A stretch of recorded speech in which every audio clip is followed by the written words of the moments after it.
Hi hello ಎಲ್ಲರಿಗೂ ನಮಸ್ಕಾರ. ನೀವು ನೋಡ್ತಾ ಇದ್ದೀರಾ ಟೆಕ್ ಬಾರಾಮ್ ಯೂಟ್ಯೂಬ್ ಚಾನಲ್. ನಾನು ರಾಮಚಂದ್ರ. ಇವತ್ತಿನ ವಿಡಿಯೋದಲ್ಲಿ ನಿಮಗೆ ತಿಳಿಸ್ಕೊಡ್ತಾ ಇದ್ದೀನಿ ಈ ಕಾಂಗ್ರೆಸ್ನ 5 ಗ್ಯಾರಂಟಿಗಳಾದಂಥ ಶಕ್ತಿ ಯೋಜನೆ, ಗೃಹಲಕ್ಷ್ಮಿ ಯೋಜನೆ, ಗೃಹ ಜ್ಯೋತಿ ಯೋಜನೆ, ಯುವ ನಿಧಿ, ಅನ್ನಭಾಗ್ಯ, ಈ 5 ಯೋಜನೆಗಳು ಇನ್ನು ಮುಂದೆ ನಮಗೆ ಸಿಗುತ್ತಾ ಅಥವಾ ಇಲ್ಲಿಗೆ ಬಂದಾಗುತ್ತಾ ಅಂತ ಈ ಒಂದು ವಿಡಿಯೋದಲ್ಲಿ ಸಂಪೂರ್ಣವಾಗಿ ತಿಳಿಸ್ಕೊಡ್ತಾ ಇದ್ದೀನಿ. ಸೊ ವಿಡಿಯೋನ ಕೊನೆವರೆಗೆ ನೋಡಿ ಅಂತ ಹೇಳಕ್ಕೆ ಇಷ್ಟಪಡ್ತೀನಿ. ಹಾಗೆ ಯಾರೆಲ್ಲ ನನ್ನ ಚಾನಲ್ನ ಫಸ್ಟ್ ಟೈಮ್ ಮಾಡ್ತಾರೆ ಪ್ಲೀಸ್ ಚಾನಲ್ ಸಬ್ಸ್ಕ್ರೈಬ್ ಮಾಡ್ಕೊಳ್ಳಿ. ಪಕ್ಕದಲ್ಲಿ ಕಾಣುವಂಥ ಬೆಲ್ ಐಕನ್ನ ಆಲ್ ಅಂತ ಒತ್ತಿ. ನೀವು ಆಲ್ ಅಂತ ಒತ್ತೋದ್ರಿಂದ ನಾನು ಹಾಕುವಂಥ ಪ್ರತಿಯೊಂದು ವಿಡಿಯೋದ ನೋಟಿಫಿಕೇಶನ್ ಮೊದಲು ನಿಮಗೆ ಬರುತ್ತೆ. ಹಾಗೆ ಈ ಒಂದು ವಿಡಿಯೋ ನಿಮಗೆ ಇಷ್ಟ ಆದರೆ ಪ್ಲೀಸ್ ಚಾನಲ್ನ ಸಬ್ಸ್ಕ್ರೈಬ್ ಮಾಡ್ಕೊಂಡು ಮತ್ತೆ ಸಪೋರ್ಟ್ ಮಾಡಿ ಅಂತ ನಿಮ್ಮಲ್ಲಿ ಕೇಳ್ತಾ ಈ ಒಂದು ವಿಡಿಯೋನ ಶುರು ಮಾಡ್ತಾ ಇದ್ದೀನಿ. ಎಸ್, ಏನಪ್ಪ ಅಂತಂದರೆ ಇವತ್ತು ಒಂದು ಮೀಟಿಂಗ್ ಇತ್ತು. BJP ಅವ್ರದ್ದು ಕೂಡ ಇತ್ತು, ಕಾಂಗ್ರೆಸ್ ಅವ್ರದ್ದು ಕೂಡ ಇತ್ತು. ಇದರಲ್ಲಿ ಮೀಟಿಂಗ್ ಏನಾಗ್ತದೆ ಅಂತಂದರೆ BJP ಮತ್ತೆ ಅಧಿಕಾರಕ್ಕೆ ಬರುವಂಥ ಸಾಧ್ಯತೆ ಇದೆ. ಏನಂತಂದರೆ ಈ ಒಂದು ಎಲೆಕ್ಷನ್ನಲ್ಲಿ ಮಿನಿಮಮ್ ಅಂತಂದರೆ ಒಂದು ಮ್ಯಾಜಿಕ್ ನಂಬರ್ ಅಂತ ಇರುತ್ತೆ. 272 ಸೀಟ್ಗಳೇನಿದೆ ಒಬ್ಬರಿಗೆ ಬರಬೇಕು ಅಂದಾಗ ನೀವು ಪ್ರಧಾನಮಂತ್ರಿ ಆಗ್ಬೋದು ಅಥವಾ ಈ ಒಂದು ಸರ್ಕಾರವನ್ನು ರಚನೆ ಮಾಡಬಹುದು. ಸೊ ಇದರಲ್ಲಿ ನಾವು ನೋಡೋದಾದರೆ BJP ಕೂಡ ಗೆದ್ದಿಲ್ಲ ಮತ್ತು ಕಾಂಗ್ರೆಸ್ ಕೂಡ ಗೆದ್ದಿಲ್ಲ. ನೀವು ಹೇಳ್ಬೋದು BJP ಅವರು 794 ಅಥವಾ 90 ಸೀಟ್ಗಳನ್ನ ಪಡ್ಕೊಂಡಿದ್ದಾರೆ, ಕಾಂಗ್ರೆಸ್ನವರು 730 ಸೀಟ್ಗಳನ್ನ ಪಡ್ಕೊಂಡಿದ್ದಾರೆ. ಹಾಗಾದರೆ BJP ಇಲ್ಲಿ ಗೆದ್ದಿದೆ ಅಂತ ನೀವು ಅನ್ಕೋಬಹುದು. ಆದರೆ ಇಲ್ಲಿ BJPಯ ಒಂದೇ ಒಂದು ಸೀಟ್ಗಳು ಅಲ್ಲ ಅವು, ಅಂದರೆ BJPದೇ ಎಲ್ಲ ಸೀಟ್ಗಳು ಅಲ್ಲ. ಅದರಲ್ಲಿ ಮೈತ್ರಿ ಸರ್ಕಾರ ಇರೋದ್ರಿಂದ ಅವರು ಪಡೆದುಕೊಂಡಂಥದ್ದು 740 ಸೀಟ್ಗಳನ್ನು.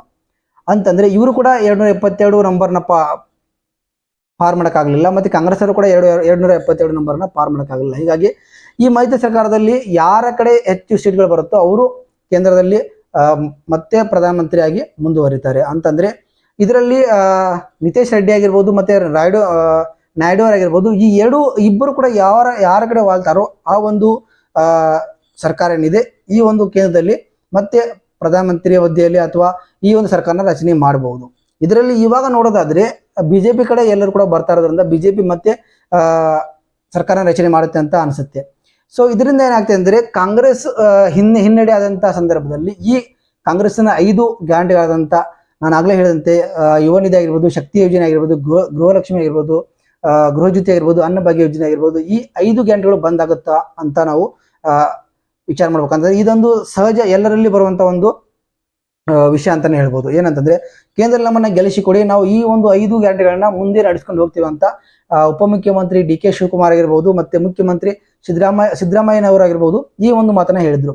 ಇವಾಗ ಅವರು ಈ ಹಿನ್ನಡೆ ಆದಂಥ ಸಂದರ್ಭದಲ್ಲಿ ಈ 5 ಗ್ಯಾರಂಟಿಗಳನ್ನ ಬಂದ್ ಮಾಡ್ತಾರ ಅನ್ನೋ ಒಂದು ವಿಚಾರ ಎಲ್ಲರಲ್ಲೂ ಕೂಡ ಬಂದೇ ಬರುತ್ತೆ.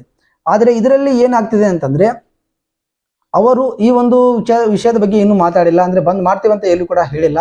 ಸೊ ಹಾಗಾಗಿ ಇದ್ರ ಬಗ್ಗೆ ಯಾವುದೇ ಭಯ ಬೇಡ ಅಂತ ನಾನು ಹೇಳಕ್ ಇಷ್ಟಪಡ್ತೀನಿ. ಖುದ್ದಾಗಿ ಅವ್ರು ಏನಾದರೂ ಒಂದು ಮಾತನ್ನ ಆಡಿದ್ರೆ ಅಂದ್ರೆ ಎಲ್ಲ ಇಂಟರ್ವ್ಯೂ ಎಲ್ಲ ಹೇಳಿದ್ರೆ ಇದರ ಬಗ್ಗೆ ನಾವು ವಿಚಾರಣೆ ಮಾಡ್ಬೇಕಾಗುತ್ತೆ. ಬಟ್ ಇನ್ನೂ ಕೂಡ ಎಲ್ಲಿಯೂ ಕೂಡ ಇದನ್ನ ಘೋಷಣೆ ಮಾಡಿಲ್ಲ ಬಂದ್ ಮಾಡ್ತೀವಿ ಅಂತ. ಬಟ್ ಅವಾಗ ಹೇಳಿದ್ರು, ಬಟ್ ಇನ್ನೂ ಇದ್ರ ಬಗ್ಗೆ ಯಾವುದೇ ರೀತಿಯಾದಂಥ ಒಂದು ಡಿಸಿಷನ್ ತಗೊಂಡಿಲ್ಲ. ತಗೊಂಡಾದ್ಮೇಲೆ ಏನಾದರೂ ಹೇಳಿದ್ರೆ ನಾನು ಅದ್ರ ಬಗ್ಗೆ ವಿಡಿಯೋ ಮಾಡಿ ಹೇಳ್ತೀನಿ. ಸೊ ಯಾರು ಕೂಡ ಗಾಬರಿ ಆಗಕ್ಕೆ ಹೋಗ್ಬೇಡಿ. ಯಾಕಂತಂದ್ರೆ ಕೆಲವರಿಗೆ ಈ ಒಂದು ಗೃಹಲಕ್ಷ್ಮಿಯಿಂದ ಸಹಾಯ ಕೂಡ ಆಗ್ತಾ ಇದೆ. ಇದರಲ್ಲಿ ಶಕ್ತಿ ಯೋಜನೆಯಲ್ಲಿ ತುಂಬಾ ಸ್ವಲ್ಪ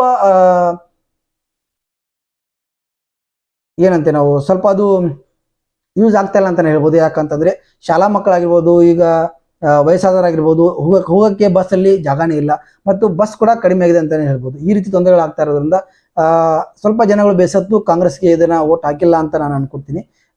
ಹಾಗಾಗಿ ಸ್ವಲ್ಪ ಸೀಟ್ ಕಮ್ಮಿ ಬಂದಿರ್ಬೋದು. ಇದು 2019ರಲ್ಲಿ ಆದಂಥ ಎಲೆಕ್ಷನ್ ಅಲ್ಲಿ ನೋಡಿದ್ರೆ ಅವಾಗ ಕಾಂಗ್ರೆಸ್ ಒಂದೇ ಒಂದು ಸೀಟನ್ನ ಗೆದ್ದಿತ್ತು ಇಲ್ಲಿ ಕರ್ನಾಟಕದಲ್ಲಿ 28 ಕ್ಷೇತ್ರಗಳಲ್ಲಿ. ಇದರಲ್ಲಿ ಏನಾಗ್ತದೆ ಅಂದ್ರೆ 9 ಸೀಟ್ಗಳನ್ನ ಗೆದ್ದಿದೆ BJP, 17 ಗೆದ್ರೆ JDS 7 ಸೀಟ್ಗಳನ್ನ ಗೆದ್ಕೊಂಡಿದೆ. JDS ಕೂಡ BJP ಕಡೆನೇ ಹೋಗ್ತಾ ಇರೋದ್ರಿಂದ BJP ಸೀಟ್ ಇಲ್ಲಿ ಜಾಸ್ತಿ ಆಗುವಂತ ಸಾಧ್ಯತೆ ಇರೋದ್ರಿಂದ ಮೈತ್ರಿ ಸರ್ಕಾರದಲ್ಲಿ ಈ ಒಂದು ಸರ್ಕಾರ ರಚನೆ ಆಗುತ್ತೆ ಅಂತ ಅನ್ಸುತ್ತೆ. BJP ಕಡೆಯಿಂದ ಈ ಒಂದು ಸರ್ಕಾರ ರಚನೆ ಆಗುತ್ತೆ ಅಂತ ಅನ್ಸುತ್ತೆ. ಹಾಗಾಗಿ ಕಾಂಗ್ರೆಸ್ ಅವ್ರು ಏನ್ ಮಾಡ್ತಾರೆ ಅಂತ ನಾವು ಕಾದು ನೋಡಬೇಕಾಗುತ್ತೆ. ಕಾಂಗ್ರೆಸ್ನವರು ಈ 5 ಗಂಟೆಗಳನ್ನ ಬಂದ್ ಮಾಡ್ತಾರಾ ಮಾಡಲ್ವಾ ಅನ್ನೋದು ಇನ್ನೂ ಕೂಡ ಎಲ್ಲಿಯೂ ಕೂಡ ಅವರು ಹೇಳಿಲ್ಲ. ಸೊ ಹಾಗೇನಾದ್ರೂ ಹೇಳಿದ್ರೆ ನಾನು ಅದ್ರ ಬಗ್ಗೆ ನಿಮ್ಗೆ ವಿಡಿಯೋ ಮಾಡ್ತೀನಿ. ಸೊ ಅಲ್ಲಿ ತನಕ ಯಾರು ಕೂಡ ಗಾಬರಿ ಪಡಕ್ಕೆ ಹೋಗ್ಬೇಡಿ ಅಂತ ಹೇಳಕ್ ಇಷ್ಟಪಡ್ತೀನಿ. ಎಸ್, ಇದಾಗಿತ್ತು ಇವತ್ತಿನ ವಿಡಿಯೋ ಇಷ್ಟ ಆದ್ರೆ ಒಂದು ಲೈಕ್ ಅನ್ನ ಮಾಡಿ. ಹಾಗೆ ಒಂದು ಇದೇ ರೀತಿ ತರನಾದಂಥ ಒಂದು ನಿಮಗೆ ಮಾಹಿತಿನ ಕೊಡ್ತಾ ಹೋಗ್ತೀನಿ. ಅದಕ್ಕೋಸ್ಕರ ನನ್ನ ಚಾನಲ್ ಸಬ್ಸ್ಕ್ರೈಬ್ ಮಾಡ್ಕೊಂಡು ಗಂಟೆನ ಆಲ್ ಅಂತ ಕ್ಲಿಕ್ ಮಾಡ್ಕೊಳ್ಳೋದ್ರಿಂದ ನಾನು ಹಾಕುವಂಥ ಪ್ರತಿಯೊಂದು ವಿಡಿಯೋದ ನೋಟಿಫಿಕೇಶನ್ ನಿಮಗೆ ಬರೋದಂತ ಹೇಳ್ತಾ ಈ ಒಂದು ವಿಡಿಯೋ ಮುಗಿಸ್ತಾ ಇದ್ದೀನಿ. ಸಿಗ್ತೀನಿ ಮತ್ತೊಂದು ವಿಡಿಯೋದಲ್ಲಿ. ಅಲ್ಲಿ ತನಕ ಎಲ್ಲರಿಗೂ ನಮಸ್ಕಾರ.